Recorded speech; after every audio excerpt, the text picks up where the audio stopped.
Okay, so this time we focus on the legal and policy frameworks for e-governance in our country. So in the Philippines, no, the legal and policy frameworks for e-governance provide the foundation for the development and implementation for electronic government initiatives.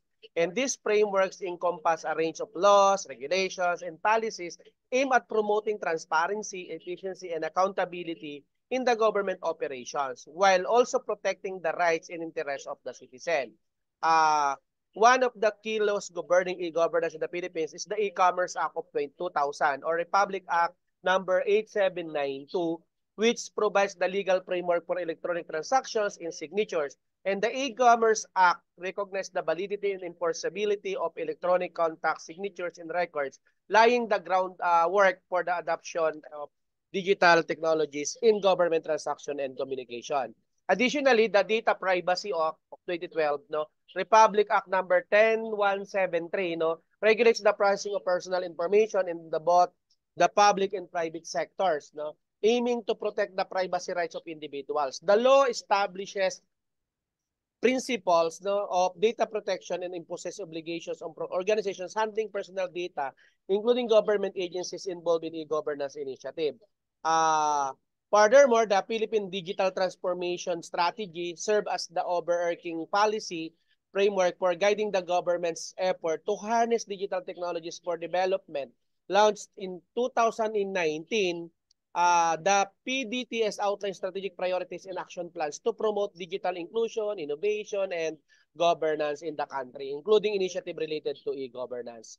And of course, the Anti-Red Tape Act of 2007 or Republic Act 9485, no, seek to streamline government process and reduce bureaucratic red tape which can hinder the delivery of efficient and responsive public services. The law mandates the adoption of simplified procedures, automation, and the electronic system to improve the delivery of government services and minimize delays and efficiency.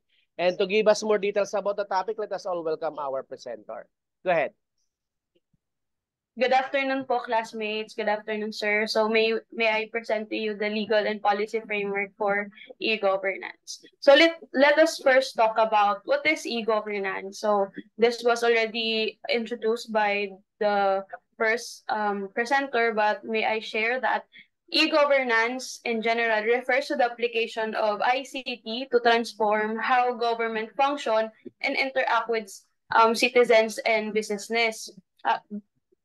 It is not just about putting services online, but about a fundamental shift towards a more efficient, transparent, and a citizen-centric public administration. So there are key aspects to this e-governance, particularly in public administration. Number one is that it improves service delivery. So it means that e-government allow citizens and businesses to access government services anytime and anywhere.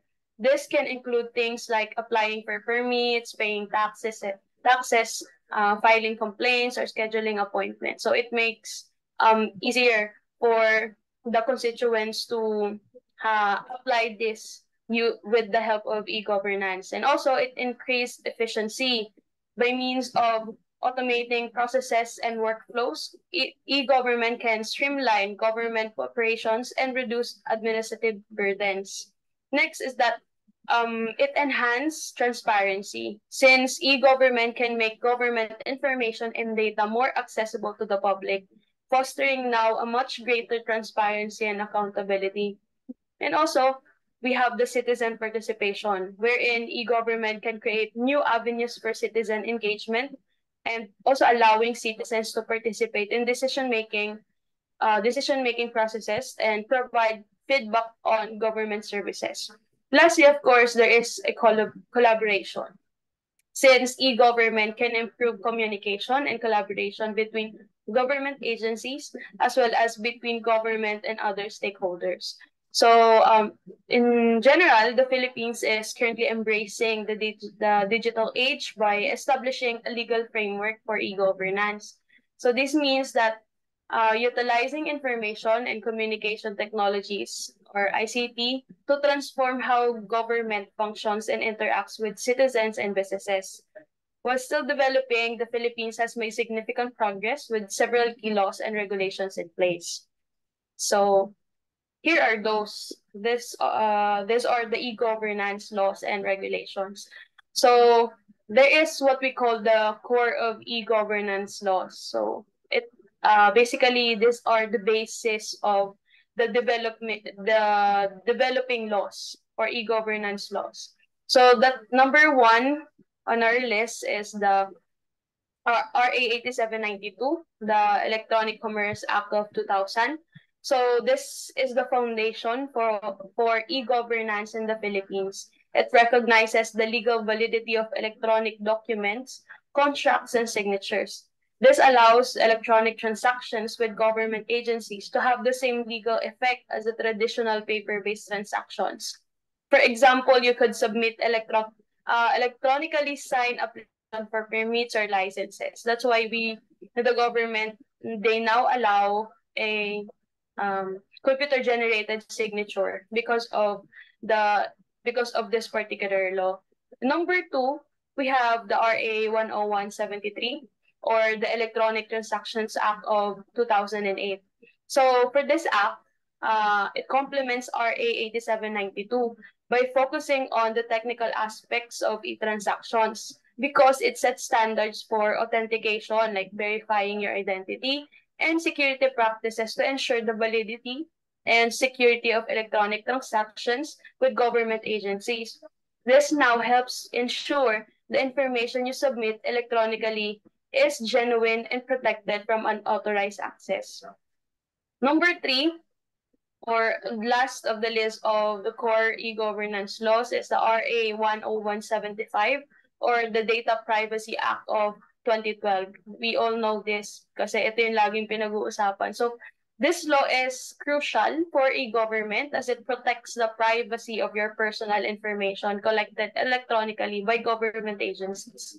So it gives you rights regarding your data, such as the right to access, correction, and erasure.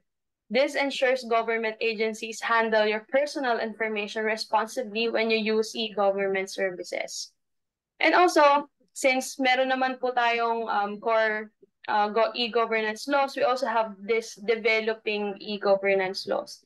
And these are, or related e-governance laws, these are from the RA 10639 or the Free Mobile Disaster Alerts Act. This law focuses on mobile communication. It mandates the distribution of free mobile disaster alerts to Filipinos. While not e-governance specific, it highlights the importance that the Philippines places on mobile communication infrastructure, which is a key pillar for e-governing initiatives.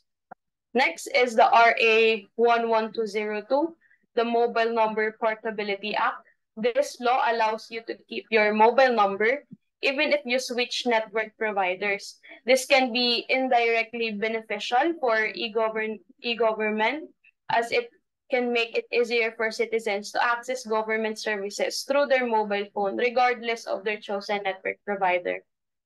Next, we have the RA 11032 or the Ease of Doing Business and Efficient Government Services Delivery Act of 2018. This law now focuses on improving businesses, registration processes, and government service delivery. While not directly related to e-governance, it can indirectly promote the use of online services by streamlining government processes.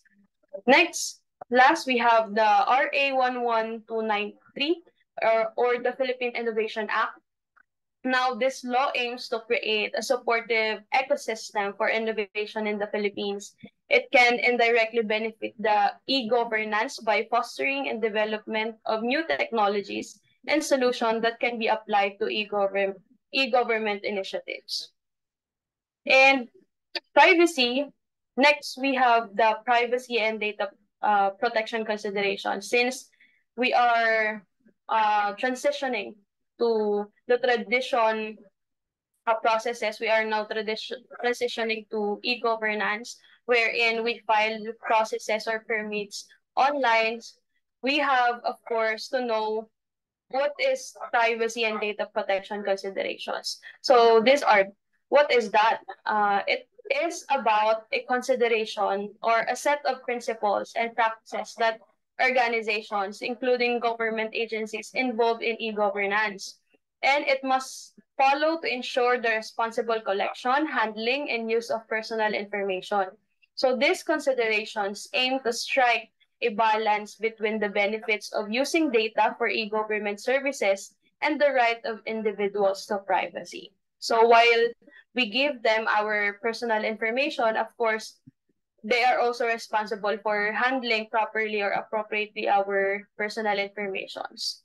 And number one, data minimization.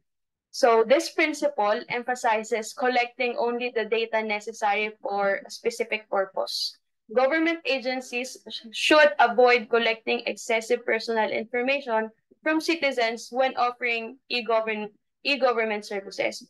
So if we are aiming for a specific purposes, like hindi naman kailangan ng pera doon, they should not, or any organization or the government should not collect information regarding our financial information. So that is this principle, the data minimization is saying.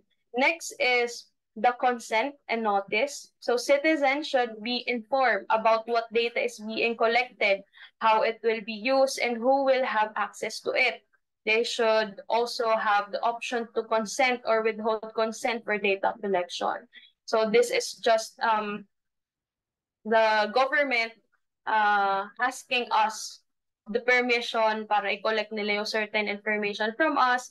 Tapos may chance tayo, not chance but karapatan, right?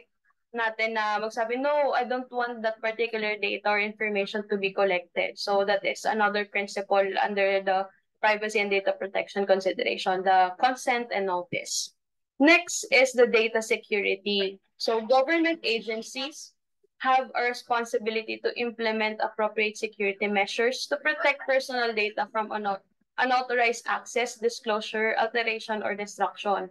This includes encryption, secure storage, and access control. So this is more of like technicalities, but I know there is what they call BitLocker in a particular PC, wherein all the data cannot be stolen unless a code is being entered, and that code is given by the BitLocker app, something app siya, encryption siya na sa laptop mo para hindi ma-access yung data mo ng outside or third party. Kung magpapakilos ka man ng laptop, ganon, or ano, yung hard drive mo hindi nila ma-access kasi naka-BitLock siya.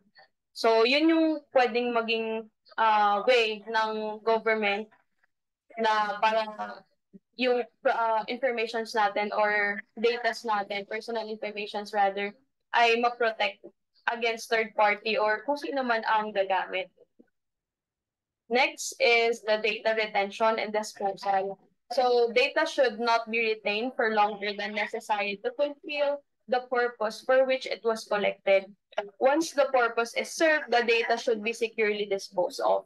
So kaya po, there are times that when we give our personal information, there is a note after that our personal information will last only for 30 days or for 90 days kasi that's the period that their company policies allow for them to store our data. So ayun po yung data retention and disposal. Next po is transparency and accountability. So government agencies should be transparent about their data handling practices and accountable for complying with data protection laws and regulations. So we already discussed the data protection laws and regulations. So government agencies should ensure that they follow that particular standard. Kasi po yung mga laws na yun ay they have standards to how to store your data, ganyan. Anong network ba ang tamang gamitin. So make sure that the government or the agencies are being or following that particular standard. Next is access and correction. So citizens should have the right to access their personal data held by the government agencies and to request corrections if the information is inaccurate. So dito naman po kapag may time na kapag po mag-apply po tayo for NPI, tapos na misspelled natin yung pangalan natin doon. So kapag pumunta na tayo NBI, we have the right to tell them na nagkamali tayo, and we also have the right to correct that mistake. So doon po, we have the right to correct our mistakes sa pagdating sa ating personal information. Next is anonymization and pseudonymization. So whenever possible, data should be anonymized. It means that removing all personal identifiers or pseudonymize, replacing personal identifiers with fictitious ones to minimize privacy risk. So may mga dito po may mga nickname, ganun po para, especially kapag yung information natin ay very sensitive talaga, like race po natin, mga kung Asian ba tayo or anong race ang meron tayo, that's part of sensitive information. So that should be anonymized or pseudonymized. Next is the cross-border data transfer. So if personal data is transferred to other countries, especially those with weaker data protection laws, government agencies must ensure adequate safeguards are in place to protect the data. So this is more on the technical side of ICT. So yung mga encryption na ginagawa nila, yung pag mga apps or maybe tools that they use para to protect our data when it comes to transferring kapag magpapadala sila ng information natin outside borders of the Philippines, ganyan. So they use certain tools para ma-protect yung mga informations natin. Next po is the Data Protection Impact Assessment or the DPIAs. When implementing new e-government services that involve processing a significant amount of personal data, a DPIA should be conducted to assess the potential risk to privacy and identify mitigation and strategies. So kapag po tayo, for example po kapag mag-apply tayo for certain permits, ganun po. So, nagko-conduct sila ng parang risk assessment kung bakit ba kailangan natin sa ano na po to parang inside na gawain dapat ng government or agency na magagawa sila ng risk assessment kung ano yung risk sa pag-collect nila ng certain data na to.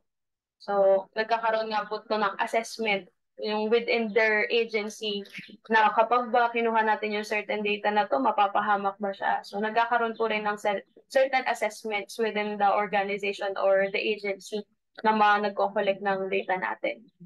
Next is training and awareness.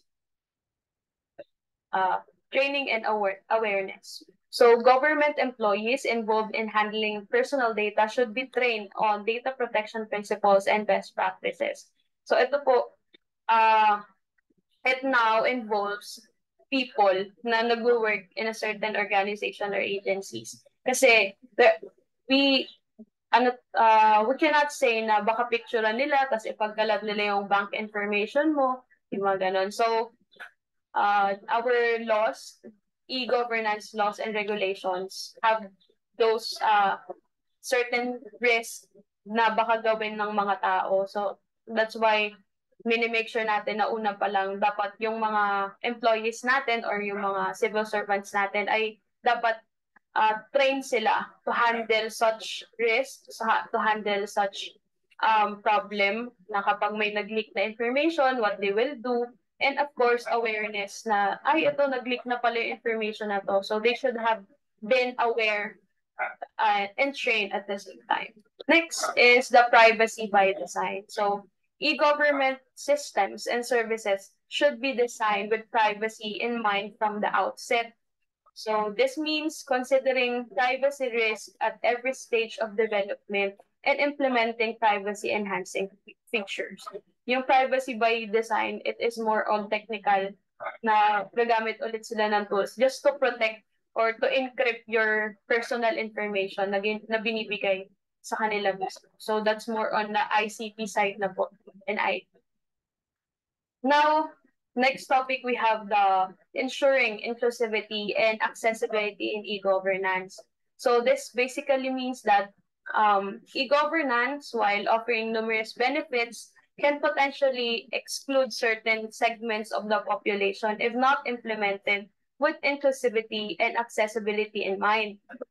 So we have to understand the digital divide. So the digital divide is the first step is acknowledging that there is a digital divide. So the gap between those who have access to and the skills to use technology and those who don't. So this divide can be based on factors like socioeconomic status, education, and disability. So for socioeconomic status, low-income families may not have access to devices or internet connectivity. Next, location. So rural areas might have limited or unreliable internet infrastructure. Next, we have the education. People with lower levels of education may lack the digital literacy skills to navigate e-government platforms. And lastly is the disability, like visual impairments, hearing difficulties, or cognitive disabilities can create barriers to using e-government services. So sa digital divide po, we all know this, we can observe this, that especially in education and socioeconomic status, there are less fortunate people that really has no capacity or little to none capacity to navigate e-government services. Like, especially now that we are really transitioning to e-governance. Kasi when you apply for NBI, you apply for Pag-ibig, the certain services that the government offers, you have to apply it online.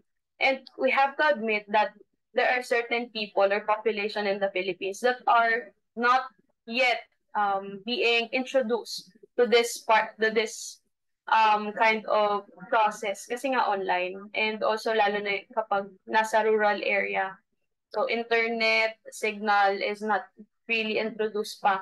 That's why this is like ito po yung other side of e-governance. So maganda siya kasi convenient for us who knows how to navigate it, but it is inconvenient for those people who don't know to navigate it. So that's the digital divide. Next. So these are now the strategies for inclusivity and accessibility. So we all know, we already observed na there is a digital divide talaga. So what can we do? So first is the multilingual support. So offer government websites and applications in multiple languages spoken in the Philippines. So example po niyan, like sa mga government services natin, when you apply a certain Pag-ibig, for example, you apply for a loan, you apply for NBI, dapat yung ano na yun, program na yun or yung website na yun ay may translation ng Cebuano, Ilocano, kasi not all Filipinos knows how to read and comprehend English. So there should be multilingual support. So that's number one. Next is the multiple access points. So don't rely solely on online platforms. Provide alternative channels for accessing services such as phone hotlines, physical service centers, and mobile outreach programs in rural areas. So itong mobile outreach programs in rural areas can be sometimes observed because I have encountered this in Bohol, wherein the local government, nag-iikot sila sa mga barangay, then nag-offer sila, ito yung services ng Pag-ibig, you can do loans, ikaw ba ay naghuhulog pa, yung mga ganon. So, pero i-implement natin, but not that very good na lahat na ikutan nila. Kasi since limited lang din naman yung budget ng mga small-time local government, no, particularly in rural areas. So, we need to have multiple access points. That's number 2. Number 3 is user-friendly design. So design websites and applications with a simple interface that is easy to navigate and understand for users with varying levels of digital literacy. This includes features like clear instruction, large fonts, and screen reader compatibility. So ano lang naman po ito sa paggawa mismo ng site para makater natin yung mga simple problems like malabo ba mata o sige lakihan natin yung font or maybe we can use simple interface like wala nang masyadong nakalagay, easy lang kung ano yung dapat mong pindutin, ikaw ba ay member o pindutin mo na agad yung member, lalabas na yung mga kailangan mo agad. So just the basic interface para yung mga kabilang doon sa digital divide ay at least magkaroon ng chance to know how to navigate kahit yung basic websites lang, basic service lang. Next, we have the assistive technologies. Integrate features like text-to-text speech conversation, closed captioning for videos, and screen magnification tools to cater users with disabilities. Next, we also have the digital literacy training programs. So this is more of on the LGU sa local government since doon pwedeng sila mag-create ng webinars or seminars, no, mayroon silang program regarding this. So offer training programs to help citizens develop the skills needed to use e-government services, particularly in underserved communities. This can be done in collaboration with local NGOs and community centers. So ito I think I have not yet encountered such programs, but I hope now we can have this always sa ating mga local government offices. Next, we have the affordable internet access. So until now, this is still a recurring problem. The internet accessibility, mahal siya. Kasi kapag naglo-load, napaka-mahal. So promote policies that encourage affordable internet access and device ownership for low-income families. So this could be done in a very, very long, long way pa. Masyado tayong behind pa for this particular strategy. So ano ba ang benefits if we have this strategies applied? So number one, of course, we have the increased citizen participation. Number two, we have the reduced inequality kasi since na-cater na po natin yung digital divide kasi nga in-apply natin yung mga strategies. Next, we empower vulnerable groups. Ayan, we empower vulnerable groups like people with disabilities and those in underserved communities can now access services that may have previously been difficult to obtain. Next, we already build trust because everyone feels included in the digital transformation of government and it fosters trust and confidence in the system. So all in all, inclusive and accessible e-governance is not just about technology. It's about ensuring everyone has an equal opportunity to participate in the digital age. By implementing the strategies mentioned above, the Philippines can ensure its e-governance initiatives leave no citizen behind. That's all for my report. Thank you very much for listening.